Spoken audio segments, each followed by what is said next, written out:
Hello and welcome to the Real Bible Rob podcast once again. And today I will talk about a touchy subject that I've put a lot of thought into. And I'd like to share this with you. There is no more painful label that a woman can hear than being called a Jezebel. And it contains all the condemning, cursing, and slut shaming that you can imagine. And the term Jezebel Spirit is a frequently used term in some churches, and it's really a racial slur most often.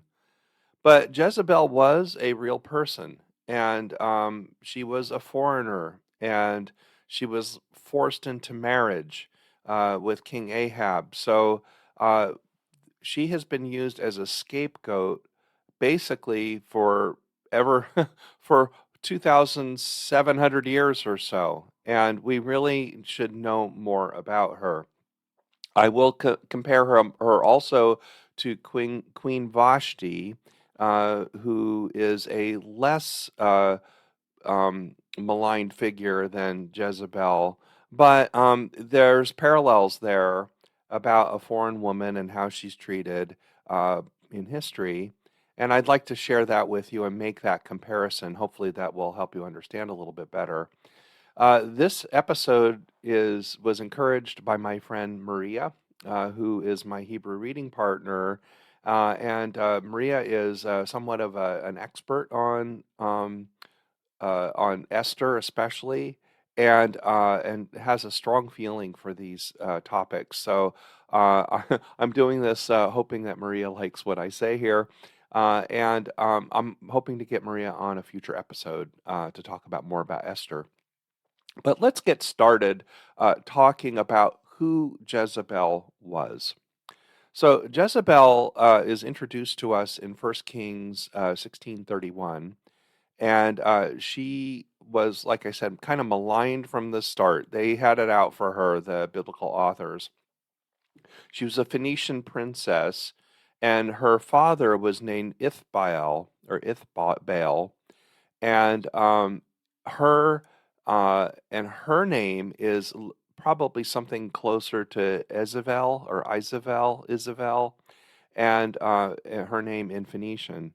Now, of course, it was an honorific name. It meant, her faithfulness and stuff like that to her culture. But when her name was picked up and then said in Hebrew, in the Masoretic text especially, which is the text that we translate the Hebrew Bible from, is her name was twisted a little bit to make it sound like Zebel. So that's where we get Jezebel. And Zebel means dung in in Hebrew. And it's one of those word plays that you can do in languages, right? And Hebrew's especially able to do this because the vowel sounds are flexible depending on where you use them in the sentence and what aspect you use. So they did that on purpose. It's quite obvious that they basically just had it out for her since the beginning, and they went and called her Jezebel in order to associate with her, kind of like a childish taunt, calling her dung. This is also where we get the idea of the Lord of the Flies, or God of Flies, Beelzebub. Um, Beelzebub and Beelzebul were kind of two names for the Phoenician gods, or the Philistine gods. And of course, they were considered evil by the people at the time. So anyway, so it even starts out at the beginning that Jezebel is not liked. Uh, and the reason for this is discernible from the texts, and that was that she was totally committed to Baal, and Baal was the Canaanite god, or gods of the area, and Baal is kind of a general term. In fact, if you really look deep into biblical history and understand where Elohim, Yahweh, the Israelite God, comes from, is they could be is Yahweh could be considered one of the Baals of the region. So this is a contest. What we're seeing here is we're seeing a contest between the god of the gods, or the god of the Phoenicians versus the god of the Israelites. And it was very unlikely that that Jezebel had any influence, had uh, uh, any choice in marrying King Ahab. So, what is wrong with Jezebel then? Why was she considered so bad? Well, I'm not going to justify in any way her treachery, because she clearly is a treacherous character. I'm not going to justify her stealing, which she did. She encouraged King Ahab and tricked Naboth into giving up his vineyard, his land, to Ahab. But the real sin doesn't seem to be any of those, according to the authors, or toward modern people, or people in later generations that use this story. Her real sins seem to be that she was faithful to her gods of origin, and she remained faithful to them. And her real sin then also seems to be that she was uppity. She pushed around her husband, Ahab, and Ahab kind of was on board with her. So he was considered evil because he kind of gave in to his wife and was on board. And this was considered, in this contest between Yahweh and Baal, was considered apostasy. So the whole story really revolves, or a lot of the story revolves around Elijah. So we know, in Jezebel and Ahab are introduced in 1 Kings 16. Actually, Jezebel only leaves the scene in 2 Kings 9, so this long period there. And we also have a lot of the stories of Elijah in this period.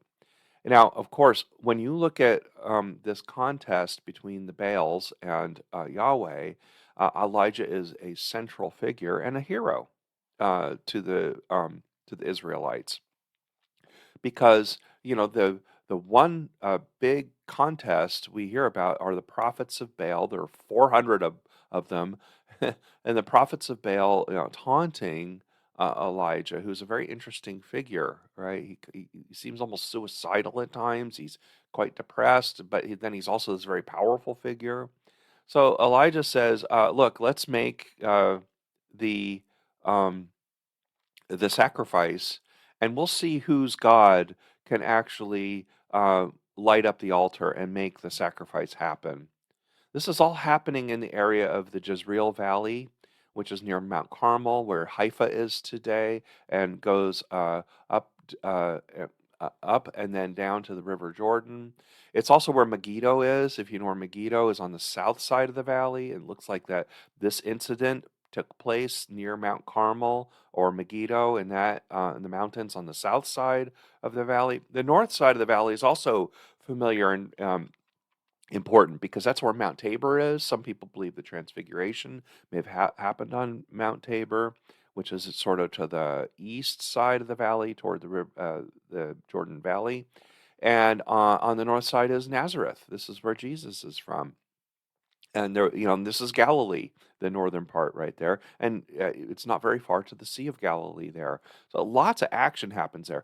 The other thing that's very important to know, and I spoke about it in another podcast, is that the Jezreel Valley was the breadbasket. It is it's wide, it's broad, it's well watered. It's one of the most productive areas in that area, in where Israel is today. And the down, there's the plains of Sharon, which is where we think Tel Aviv and Netanya and other places are. Those were productive too. The Jordan Valley is productive, and it's watered by the Jordan River. But the Jezreel Valley is especially important. It's also a major path for trade and for people to move through, because it's kind of a flat spot that kind of leads that you go through when you go from the north down into Israel. It's also the prize that the Assyrians were always trying to get, and they actually ended up conquering it about 100 years or so after King Ahab. So we're always talking about, when we're talking about Israel, after the kingdoms split, Judah went on its own way, and Judah is where, of course, King David was, King Solomon, and Judah had supremacy under the unified Israelite kingdom, because that's where Jerusalem is, and the one holy temple was there. Almost everything you read in this period, in the period of the kings, about kings being, doing what's right in the name of the Lord, or what is doing evil against the Lord, almost all of that has to do with, are they honoring Jerusalem and the one holy temple, or are they building in high places, they called it, or, in Samaria. And this is where we get the polemics against Samaria in later generations for hundreds of years, even up to today. Um, is really this contest between Judah and Israel. So naturally, Israel, which was a very productive, the Jezreel Valley, which is a breadbasket, when they were taken over by the Assyrians and their people were assimilated into the Assyrian Empire, about around 722 BCE to 720 BCE, around that time, the Judeans, the Judahites at the time, were the ones that wrote the history. They were the ones that wrote these accounts that we have, and so naturally they tended to look at the Israelites, or the 10 tribes of Israel to the north, as being compromisers or giving in to the culture, if you want to go. Something even we talk about today. I was at a service a couple days ago where the pastor preached culture wars, and talking about, don't give in to the culture. Well, it sounds an awful lot like what the Judahites were basically saying in these scriptures. So naturally, they say, oh, well, Ahab, any compromises, anything that Ahab did, and especially Jezebel, who retained her loyalty and faithfulness to her gods, are naturally bad and evil. So that's where that origin comes from. But then what really comes in later is how Jezebel gets slut shamed. And I use that term carefully because I don't want to offend anybody, but this is exactly what happens. When you have, when a woman is doing something, is not submissive, is not being, doing the things that the patriarchal men want them to do, they start maligning them in a sexual manner, And that's how we kind of get to this next portion of this. And this is many, many years later. Ahab is long gone. Ahab's offspring have mostly been killed off by subsequent kings. And then we come to 2 Kings 9. Um, One of the kings that came out of this was Jezebel's own son named Joram, or Joram. And King Joram, was king for many years. I don't know, I think it was like 11 years or something like that. A significant amount of time. And Joram's uh, general, Jehu, um, uh, made a coup against Joram. And Jehu is considered by many in Jewish history to be a good king, uh, but he comes in and he does basically a palace coup. He kills Joram, and he then goes after Jezebel. Jezebel was the last of that dynasty of that group of people that were still alive.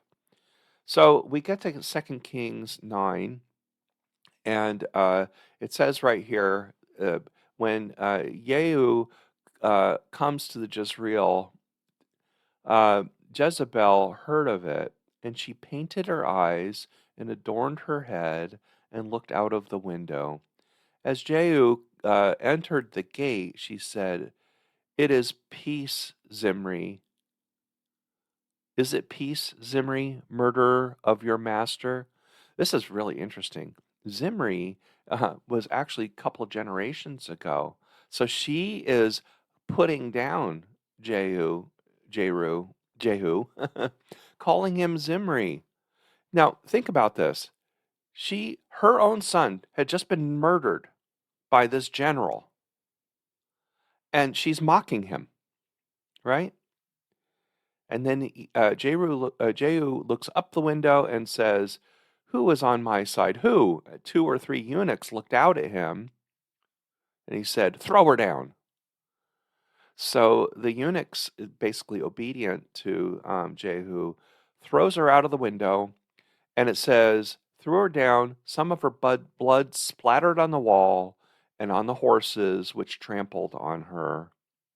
Then they went in and ate and drank, and he said, "See that the cursed woman, and bury her, for she is a king's daughter." But when they went to bury her, they found no more of her than her skull, her feet, and the palms of her hands. And when they came back and told him, he said, "Oh, this is the word of the Lord, which was spoke by his servant Elijah the Tishbite." Elijah made a curse against Jezebel many years before. In the territory of Jezreel, the dogs shall eat the flesh of Jezebel, the corpse of Jezebel shall be like dung. There's play on words there. Remember, Jezebel means of the dung, essentially. On the field of the territory of Jezreel, so no one can say this is Jezebel. This is an utter desecration of who Jezebel was. So it was already in motion, even 2,700 years ago. This was already happening.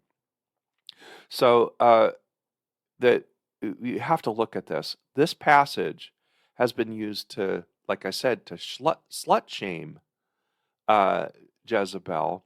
When people say Jezebel, you have a Jezebel spirit, or you're a Jezebel, it's often said with a sexual overtone, right? You're a woman that's trying to seduce, right? Well, that comes from this passage. But think about this.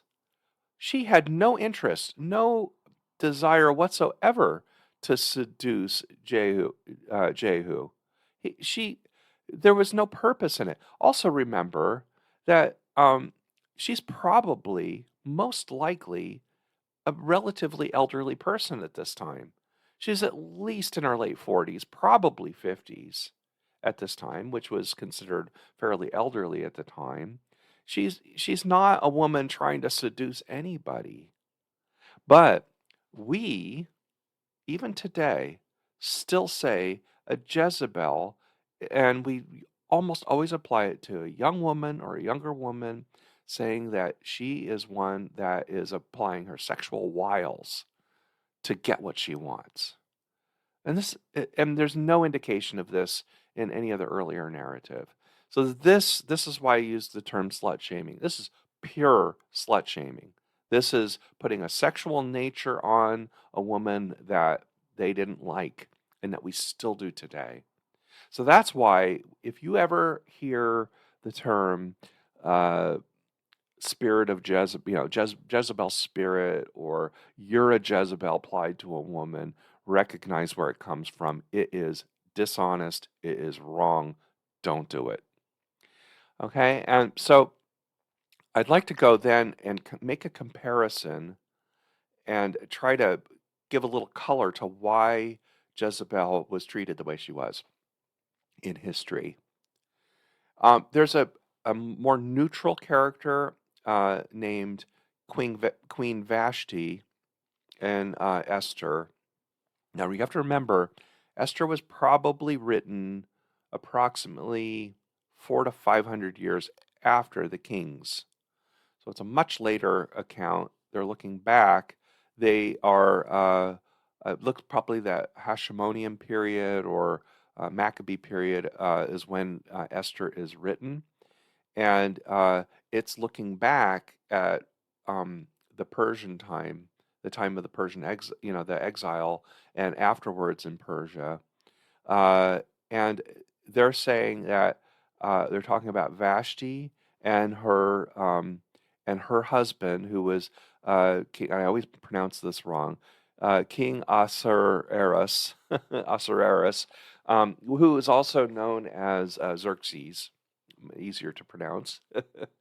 And it's a tale. Esther is this very funny, kind of interesting, funny, over the top tale about what happened many years before them, and it explains to the Jewish people who are under great threat, especially uh, during when the Seleucid, they were part of the Seleucid kingdom, and they were under. I mean, if you know the story about Antiochus, the king who was trying to wipe out the Jews, and the stories of Hanukkah, for example. Well, this is where that story comes from, and that's why we have Esther. So, what do they do to Queen Vashti? Well, let's go talk about this a little bit. I think chapter 1 of Esther is the most fascinating part of the book. When we talk to Maria, she'll probably tell us a lot more about the tale and how this is going. But anyway, on in verse 10, chapter 1, it says, "On the seventh day, when the king was very merry with wine," he'd been throwing a party, and he was trying to show off to his buddies. So he all his vassals, right? Now he's the king of Persia, and he has all these little kingdoms under him, and he is trying to get their favor by bringing them in for a big giant party. And it's over the top about how much time and food and wine they're all drinking. So he wants to show off to these guys, and he commands his seven eunuchs, and I'm not going to try to pronounce their names here, but there's seven eunuchs in verse 10 who attended him. And he commanded them to bring Queen Vashti before the king, wearing the royal crown, in order to show the peoples and the officials her beauty, for she was fair to behold. One of the things that is apparent, and you can really see it kind of in the Hebrew, is that she's wearing the royal crown, which means she's only wearing the crown. Notice it doesn't say anything about any other clothes. That's most likely because she's naked, and she is being asked to come before them to show off how beautiful she is, how beautiful her body is. She pushes back, and she says, "But Queen Vashti refused to come at the king's command conveyed by his eunuchs." Now, what a lot of traditional readings of this is, it just seems really like, wow, she is just really pushing back, and she's just not following the commands of her man. What they don't realize is that no, this was a power play, and she just didn't want to be part of it, and she didn't want to denigrate herself in front of all these drunk men. Who knows what that would have meant? Who knows that maybe she would have been a plaything in some sort of sexual game or some sort of orgy or something. It was not uncommon for that kind of activity to happen in these environments, right? She was part of a harem, essentially. So she says, look, I don't have to put up with this. No, I'm not going to do it, she says. So at the at this, the king was enraged, and his anger burned within him. So she pushes back, and he's angry at him. Now, the king then consulted the sages who knew the laws, for this was the king's procedure toward all who were versed in the law and custom. And he asks this big group of men, another 7 officials of Persia and Media, who had access to the king and first saw the kingdom. According to the law, they say, what is to be done to Queen Vashti because she has not performed the command of King Ahasuerus conveyed by the eunuchs? Then Menucan, one of the officials, says in the presence of the kings, Queen Vashti has done wrong not only to the king, but also to all the officials and all the peoples who are in all of the provinces. For this deed, the queen will be made known to all women, causing them to look at contempt with their husbands. Huh. They're making an example of her, and they're pushing and they're saying, "Hey, you know what? They're acting out of fear. They're saying that Vashti's going to be a bad example, and all these women, we don't want uppity women. We're going to push. They're going to push back against us unless we punish her." This is now you have to look at it in context and who was writing this. Remember, in the book of Esther, it's Esther who is the hero. She's the one that saves saves Israel. She's the one that protects the Jews and keeps them from being murdered. So she's the hero. How does she do this? She does it by being compliant. It also looks like Esther was probably trafficked by Mordecai, and so forth. But we'll talk about that much more later. But isn't it funny that here we would look at Vashti, most of us in our modern context, and think of Vashti as a hero because she stood up against an evil king and an evil request. But the writers of Esther were basically maligning her, and also putting her in, she's not compliant, she disobeys. It looks like, she has her own party for her own, the own women. They also tend to make her into a sexual figure. They slut shame Vashti. Now, Vashti isn't treated as badly in history as Jezebel because Vashti was a foreign queen and she was never expected to act like an Israelite. She was never expected to do that. Um, and she's put in contrast to Esther, who was expected to do that. So they're just discount her and say, well, Vashti is who, she is acting as expected. But she is treated in history, in the writings, in a similar way that you don't stand up to your man. You don't, you have to be compliant. You have to worship the gods the way we want you to worship God. You have to follow what we're doing.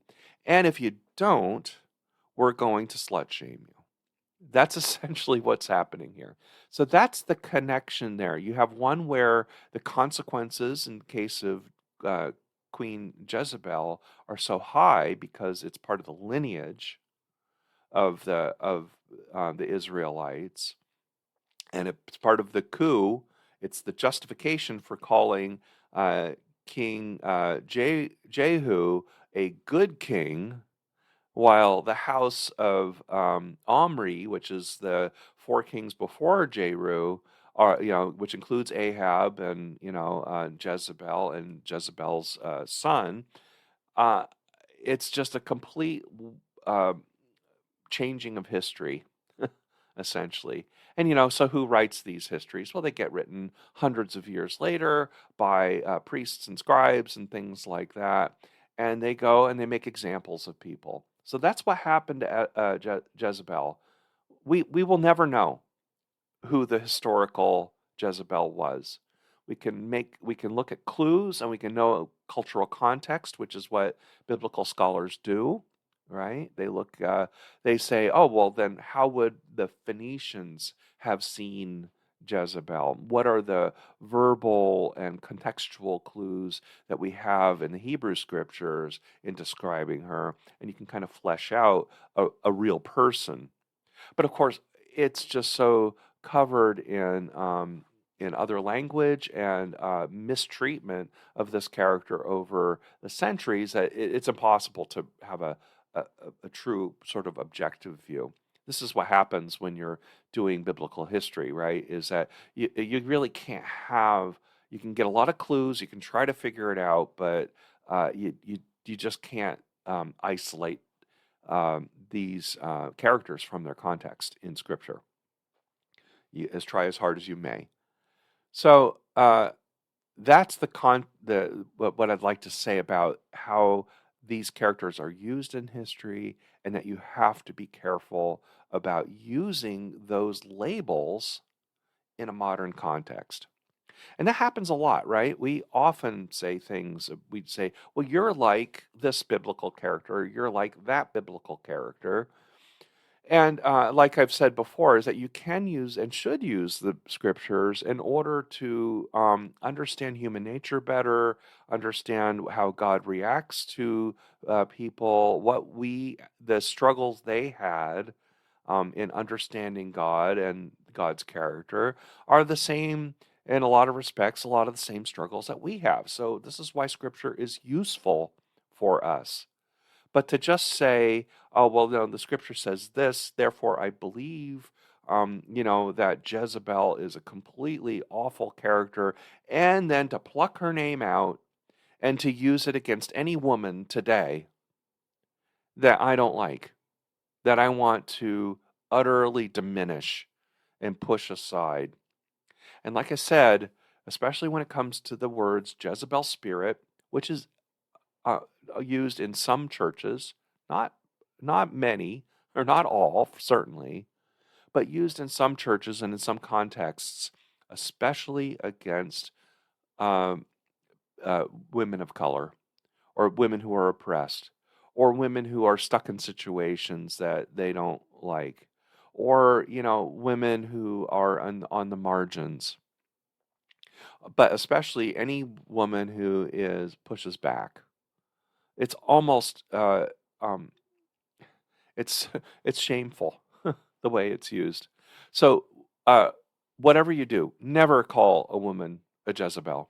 It's just wrong. It's ahistorical, and it feeds the misuse of Scripture, feeds this marginalizing and putting down of women in general.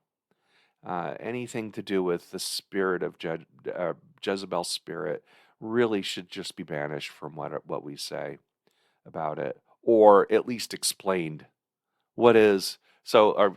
Is the spirit of a Jezebel about a pushy woman who stands up for herself and her culture and pushes back against the murderer of her son?